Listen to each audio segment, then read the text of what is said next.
Existe, na governança nos termos da tradição primordial, a figura do império e do imperador. Figuras essas às quais se sobrepõe a mera noção e conceituação política secular de que, supostamente, o império seria qualquer unidade política que conquistasse outras, ou mesmo uma que tenha uma expansão ou uma dominação tácita para além de suas fronteiras. A existência de um império, no sentido tradicional do termo, muito pelo contrário, é transcendental, representando a ponte, o eixo entre os mundos terrestre e o celeste, o Axis Mundi, sendo este investido imediatamente governado pelo próprio Deus nesse centro do universo, sendo o imperador, o Chakravartin, o homem universal, nada mais nada menos do que o próprio rei do mundo, assunto esse já explorado no canal com um vídeo que tem o mesmo nome. Esse império, situado no centro do mundo, manifesta-se entre os homens na Terra, em delegação do Imperador Supremo, para que a ponte entre o humano e o supra-humano seja realizada e mantida, estabelecendo os centros que,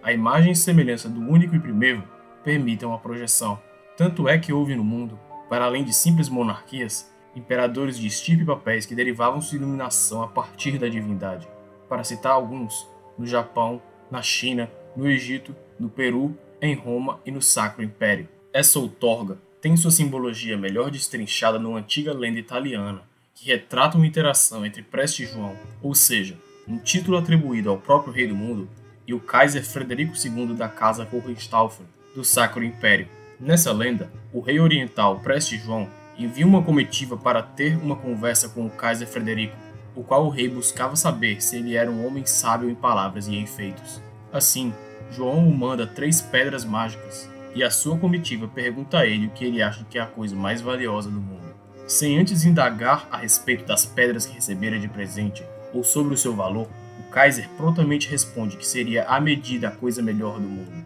Após ter a ciência de tal resposta, Preste João fica desapontado, pois Frederico seria sábio apenas em palavras, mas não em feitos, porque não perguntou antes qual seria o valor das pedras que recebia, tendo por garantido que elas não teriam mais valor do que algo que o Kaiser já previamente possuísse. A verdade era que mesmo somente uma das pedras que foram presenteadas, a qual dotava aquele que a usava do poder da invisibilidade, já valia mais do que todo o reino de Frederico. Assim, Preste João manda que sua comitiva retorne com os presentes. O grande rei do Oriente sabia que, uma vez nas mãos de Frederico, suas valiosas joias eventualmente perderiam seu valor, pois ele não teria sido concebido por mesmo aquele que as possuiria. Tal é, por fim, a melhor metáfora a respeito da outorga imperial a centros ministrados por humanos e a consequente deturpação e degradação por causa da fraqueza e da soberba humana, que insiste em se agarrar em sua própria concepção em vez de submeter sua vontade à vontade divina. Essa verdadeira tradição da realeza sacra e imperial, instituída por Deus e delegada aos homens, em razão da falha e imperfeição destes, então acaba por deteriorar essa ligação do humano com o divino, ocultando os centros outrora manifestos e inaugurando um infortunoso período de decadência. A árvore plantada por Sete, crescida das sementes dadas pelo querubim da espada de fogo no paraíso terrestre, a qual simboliza, assim como foi dito no vídeo Caim e Abel, não só a própria transmissão e herança vindas do divino, mas também a própria imagem do império, torna-se seca, representando esse estado de letargia que precisa ser superado. Esse interregno, no qual o governante universal não atua, abre caminho para as forças da dissolução, representadas por Gog e Magog, sejam esses em suas facetas materiais ou metafísicas, os quais rondam pelas terras, massacrando seus víveres e frutos. Apesar de tudo isso, esse momento é apenas passageiro, sendo aqui vital a figura da Fênix, que precisa do evento da sua combustão em cinzas para que ela possa renascer com suas brasas mais uma vez esplendorosas. O imperador está ferido, adormecido, mas a sua presença no mundo não se findou, pois ele habita justamente em seu centro, seja esse retratado por um simbolismo de um pico ou de uma ilha, conforme foi dito no vídeo anterior. Ele é um rei que está vivo, mas que parece estar morto, que está morto, mas que parece estar vivo. Mas esse limiar entre a vida e a morte, e essa espera da revolução no sentido original do termo, são transitórias e, da mesma forma que o império supra-histórico foi refletido na história entre vários povos, o tema da figura régia escondida, que aguarda o momento certo e oportuno para retornar e restaurar a ordem, também apareceu de diversas formas em vários locais do mundo. Para citar alguns exemplos, Carlos Magno entre os francos, Frederico Barbarossa na Alemanha, Ogier na Dinamarca, o imã Mahdi entre os xiitas e o rei Dom Sebastião entre os lusitanos. Para além desses personagens que, conforme diz Evola, encarnaram essencialmente o princípio imperial, está acima de todos eles a própria narrativa da saga arturiana, que encompassa esse tema da forma mais significativa. Nessa saga, o rei Arthur, após uma dura batalha contra o traidor Mordred, sai gravemente ferido na cabeça por um golpe de lâmina. Após ordenar um de seus cavaleiros que atire a sua espada Excalibur nas águas de onde foi retirada, o misterioso braço a agarra e não tarda a aparecer uma barca tripulada por 3 mulheres, todas coroadas. Essas mulheres levam o rei Arthur para a ilha de Avalon, local onde a morte é inexistente, e lá o cuidam, o curam e o nutrem com a essência vital, tratando de suas feridas e o preparando para retornar para o seu reino mais uma vez. Enquanto a estada de Arthur na Ilha Branca há de durar, surge para os cavaleiros da Távola Redonda a demanda do Santo Graal, o qual deve ser buscado em ordem de assegurar o rejuvenescimento do reino e a preparação para o regresso do soberano, esse o qual ensejará a retomada de Excalibur, a derrota de Gog e Magog e o renascimento da Fênix, assim como o reflorescer da Árvore de Sete. Na demanda do Santo Graal, há claros paralelos entre as histórias de Percival e de Lohengrin, mas a que melhor absorve todos esses elementos citados é a de Ogier, o dinamarquês, um dos 12 pares de Carlos Magno. Ogier emprega uma viagem para o reino do Preste João, e lá, a partir do contato com a Árvore do Mundo, consegue um líquido de bálsamo, o qual garante a vida eterna. Após esse feito, Ogier chega na Ilha Mística de Avalon, e lá tem com a mulher Morgana, a irmã do rei Arthur, e lá se torna seu amante, vivendo na ilha em um estado de juventude eterna. Até que em um determinado momento, a cristandade se vê ameaçada e o arcanjo São Miguel vai até Avalon para buscar Ogier mais uma vez para que ele empregue a guerra contra os inimigos de Cristo. Porém, para que ele retornasse, haveria uma única condição. Não seria a ele permitido que ele falasse nem o seu nome ou dissesse de onde vinha, sendo esse o característico e claro paralelo com as histórias de Percival e de Lohengrin. Ogier, contudo, quebra esse voto após a derrota dos exércitos inimigos, e seu corpo imediatamente começa a envelhecer rapidamente, até que Morgana o salva antes que ele morra e o leva de volta para Avalon, até que a cristandade precise dele novamente. Tendo isso em vista,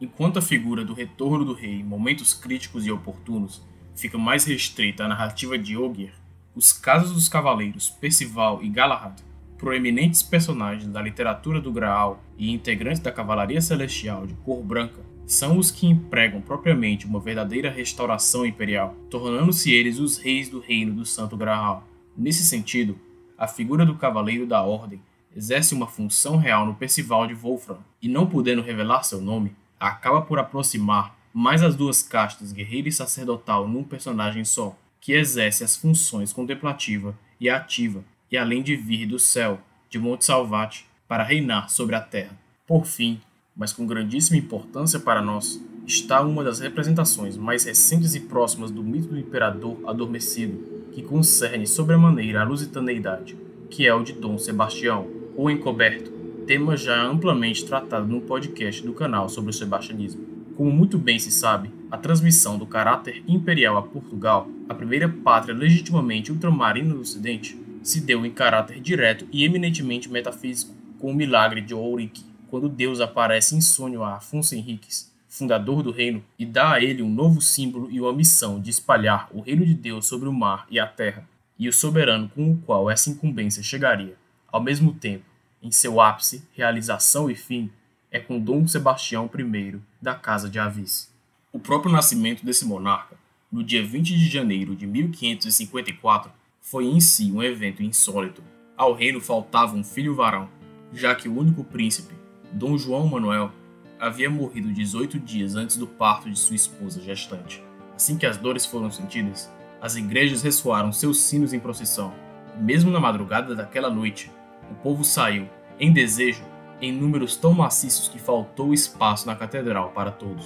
Foi batizado o recém-nascido, portanto, com o nome do santo daquele dia, São Sebastião, acrescido de seu epíteto, ou desejado, pela forma como o reino rezou pelo seu nascimento. Dom Sebastião encarnou em sua vida o ethos desbravador português e é da dinastia dos Avis mais do que qualquer outro soberano em terras lusitanas, cujo fervor militar e religioso o deu a ambição de realizar em pessoa a dobra do Cabo das Tormentas e chegar às Índias, iniciando a sua empreitada com a repetição de Ceuta, com uma incursão ao norte marroquino na fatídica Batalha de Alcácer Quibir. De lá desaparece sem deixar cadáver ou rastro, assim como perdem a vida ou a liberdade mais da metade da aristocracia portuguesa. Conforme seu santo padroeiro, o jovem rei guerreiro deixou este mundo, da Batalha dos Três Reis, puro, casto e sem mancha, porém com um sonho incompleto. Com o fim da dinastia de Avis e a conquista pela Espanha, Portugal adentra um estado de letargia que não seria superado nem mesmo com a independência décadas depois.